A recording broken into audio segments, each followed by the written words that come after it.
Hey viewers, George here as always, and what's this? I'm looking at a 3DS game that apparently came out in November, but I've only found out about this game this week. I guess that shows how often I get out.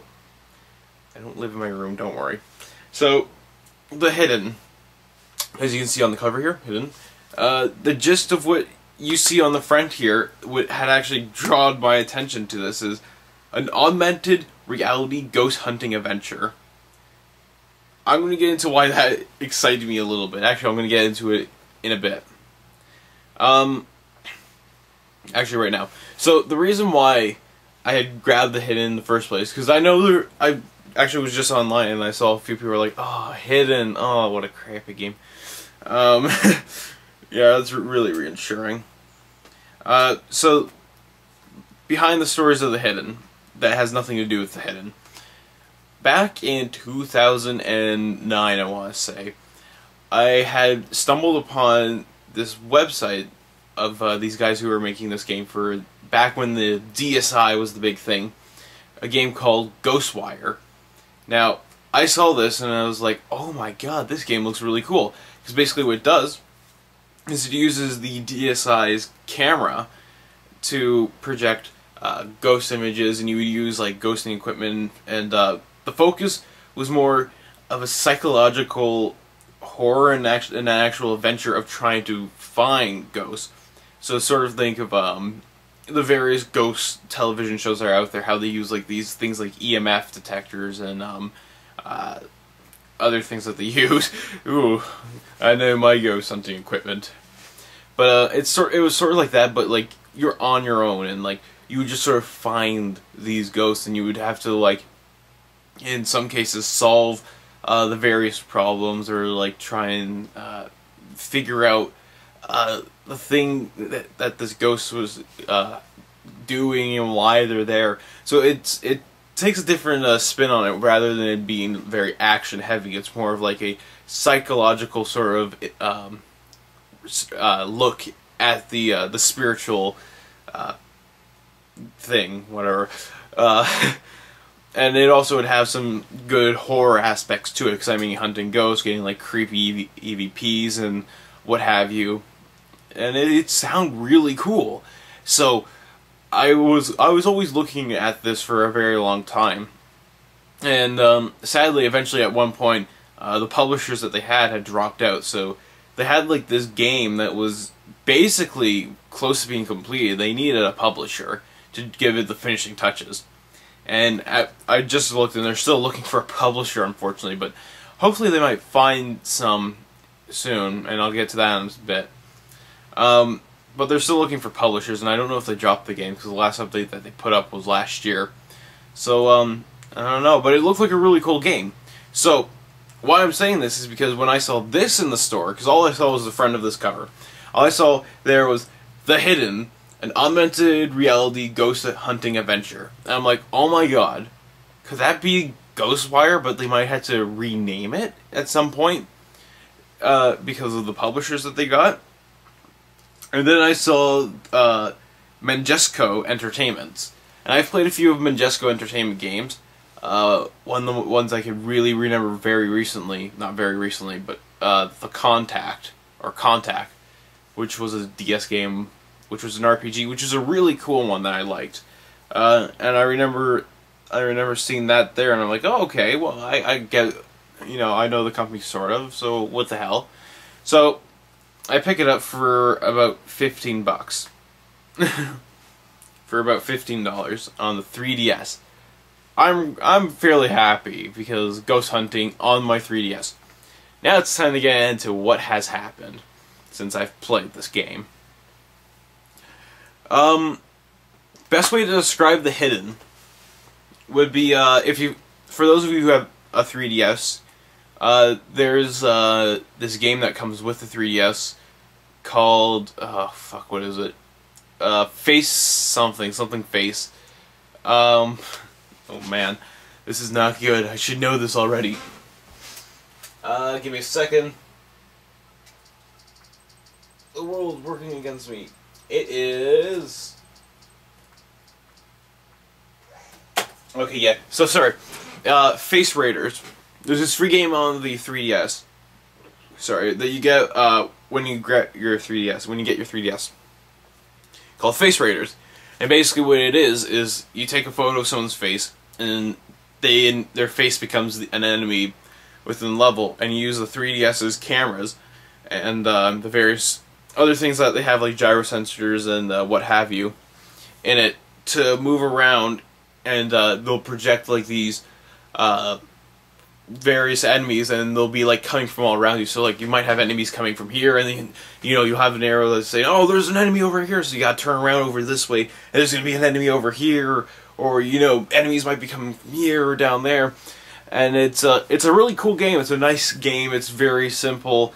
I have some problems with it, like trying to find people's faces that you haven't used to take photos of, and other things like it's a portable system, and usually when I'm playing it, I'm on a train or I'm sitting down in a car with a seatbelt on, and those aren't really ideal conditions to be playing a game where you gotta move around and you have to have like enough space to play. So that's one of the things about it. But I mean, it's free, it's fun, and once in a while I'll get a chance to play it. So here's the problem with this. The Hidden is basically Face Raiders, but slightly bigger in a sense. And what I mean by bigger is they add a couple of things. There's definitely more enemies. You don't have to take pictures of people's faces, so that makes it a little more accessible when it comes to playing. I mean, you can only have so many people's faces that you can take pictures of. That, But, there's more problems than just that with this. So, and I'm going to get to each one of them. God help me. I'm going to get to each one of them. So, right off the bat, obviously, if it's on a portable system, majority of the time, you're going to be sitting down, probably in a car, on a train, on a bus, or whatever. And, when you're sitting down, trying to, it works if you're doing like anything from here, but a lot of the times, and a lot of times, especially with this game compared to Face Raiders, is right off the bat you'll get enemies coming from anywhere around you. With Face Raiders, it slowly progresses like where enemies will come from. So like in the first level, the first few levels, enemies might come from here or on the side, and eventually, by the third level, they'll start coming from all around you. With this one, with the Hidden, right off the bat, they'll be coming from wherever the hell the game feels like putting them. So, imagine this. I get this game going, okay, I don't know what to expect, but I'll just start up and see what happens. I'm sitting in a car, seatbelt strapped on and whatnot. I'm trying to play it. I'm asked to try and do a complete 180 to just get this one enemy, and that doesn't work. The human body doesn't contort like that. So it's a little hard when it becomes something like for reasons like that. So it's sort of like pick your location when you want to play this game. Something I have in general with games that are like this and Face Raiders is a lot of the time people might not be really comfortable with being outside and constantly turning around like they're a machinima character that can't stop spinning or something like that, when you're in your FPS.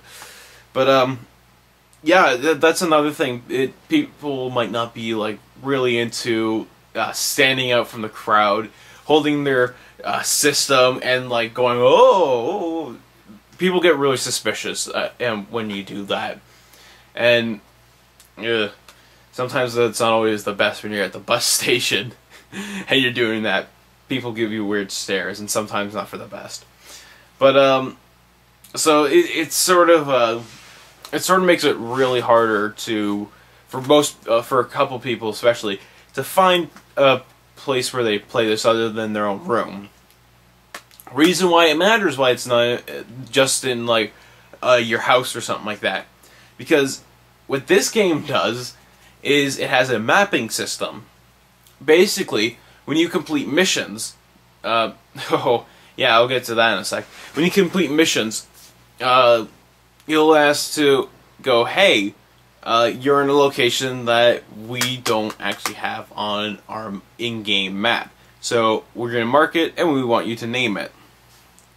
I've only actually had to use the naming system once because how little I've actually played of it. Should probably play a little more before doing this, but whatever, too late.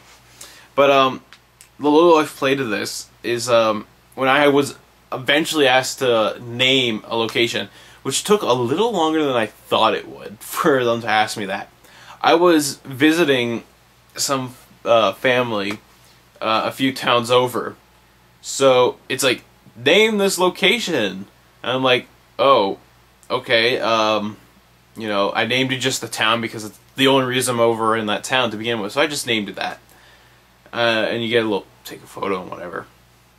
So, I sort of stopped playing it, but upon reading the instruction booklet, what the reason why they have this mapping system is once in a while, missions will ask you to go back to those locations, and then like complete missions at that location.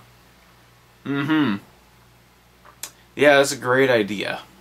Smart. I think like when they were like going, oh, okay, this is a good idea, might sound good on paper, doesn't sound that good when you think about it. Now, of course, I don't know if there's a way to cheat the system. There probably is, because I think what they might do is, like, depending on how, you know, many steps it might take to get to that place, they probably don't think people are going to drive around. So it's weird like that. Because there was a lot of things I hate. I had to complain about this game, but that mapping system, although sounds cool, doesn't really work. Something interesting, as I said, it's like a bigger Face Raiders. What they do in this is you have to obviously capture ghosts or just defeat ghosts, and every time you defeat a ghost, you get ectoplasm, which is the currency of the game, and you use that to get new gadgets or upgrade gadgets that you own. So like your blaster or whatever the hell you're using to shoot these enemies, these ghosts or shades or whatever the fuck they're calling them in this, you can upgrade that a bit, so like it's better. So like you know, damage is better and stuff like that.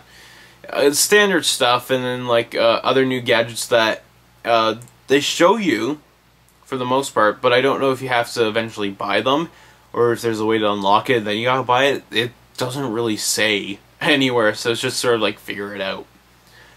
Oh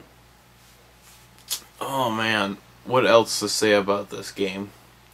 It's boring. That's a huge thing. This game isn't all that exciting. Whereas Face Raiders, Face Raiders is fun for the fact that you're shooting most likely someone who you know. You're shooting their face, and they're sort of the enemy, and that's like the comical aspect of it. With this, it's not so comical, and it's a very action heavy. When I think ghosts and whatnot, I don't think action heavy. I usually think, you know, suspenseful, scary, horror, stuff like that.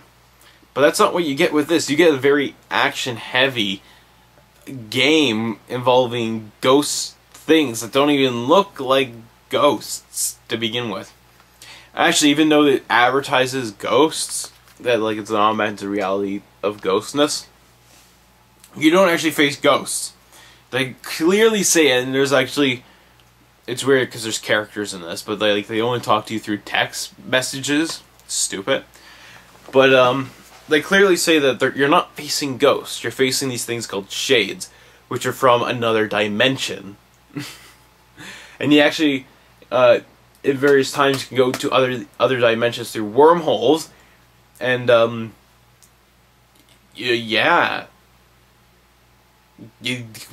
wormholes. Because when I go find a game called Hidden about ghost hunting, I think wormholes and other dimensions. Yes, this is entirely what I think. 3D is stupid. Actually, the 3D in this doesn't exist. Like,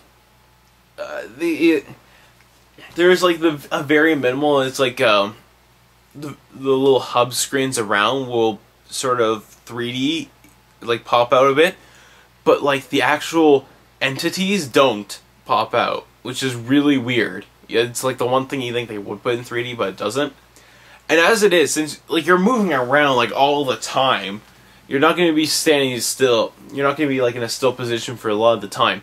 There's no point in having the 3D on it to begin with, because you won't be able to get the 3D effect when you're moving around so much. It's one of the downfalls of the Nintendo 3DS when it comes to games like you know, the Hidden or Face Raiders, is the 3D won't be able to be used because you have to always constantly find that butter zone in order for the 3D to work. And when you're moving around a lot, it doesn't really help. So after that little rant, there was something I said earlier in the video, motherfucker. I said earlier in the video I was going to go back and talk about it. I don't know what I was going to talk about earlier. I'm pretty sure whatever it was I might have covered, or I just don't really give a shit. But I figured I'd put my 2 cents in and talk about what I've played so far with. Oh, there you go. I dropped it. What I played so far with the Hidden, and I don't like it. I feel very ripped off of my $15. This is a game I probably paid like $5 for. Like, honestly. Don't be fooled that it's on the 3DS, because it doesn't really offer 3D. It doesn't really offer anything. Like, one of the things that would be great for a game like The Hidden, being on the 3DS, next to the fact actually using 3D, but once again, like I said, you know, using 3D on it's a little pointless. Perhaps using the Spot Pass feature for something, like being able to, I don't know, trade ghost data with another person, or something. I don't know. I'm not the fucking game designer, but doing something like with Street Pass would have been interesting, or doing something over the internet would have also been interesting. Whatever that would have been, I don't know. But they don't really utilize the technology. Sorry. Oh, fuck. They don't really utilize the technology that they have to them with this game. And it's a bit of a shame. They could have done a lot more with this, especially if they didn't go in the direction they ended up going. But that's The Hidden. Much to my sadness, this is not a good ghost game, especially on the 3DS. There's this game coming out in April of this year, if I'm not mistaken, called Spirit Camera. And from what it looks like it might be a lot better. It has a bit more of a Fatal Frame aspect to it. Now, whether or not it uses the cameras on the on the 3DS to project images into the real world environment is something I'm trying to really figure out, but I think it might have something to do with that, or using the gyro sensors. So that looks interesting, and hopefully Ghostwire might be picked up. I'm going to put a link at the bottom of the screen, or at the bottom of the video, if you're on the Purple Cough website, which it should be. There'll a link to the Ghostwire website, which I think is ghostwiregame.com. Don't take my vocal word for it, take the written word for it, because that'll be correct. And check it out, and if there's any way you can, support them. I don't know what people do. I'm like, you know, like them on Facebook or follow them on Twitter, so that way they know that there are constantly still people who really want to see this game come out, because it is one of the most interesting looking games, and I really wish that it was out sooner, because apparently it was supposed to come out last year during Halloween, which would have been fucking cool. I would have totally got that game. But we're not talking about that. I just wanted to shove that in there like really badly. The Hidden. It's a dumb game. Dumb. I don't know where else I was gonna go with this.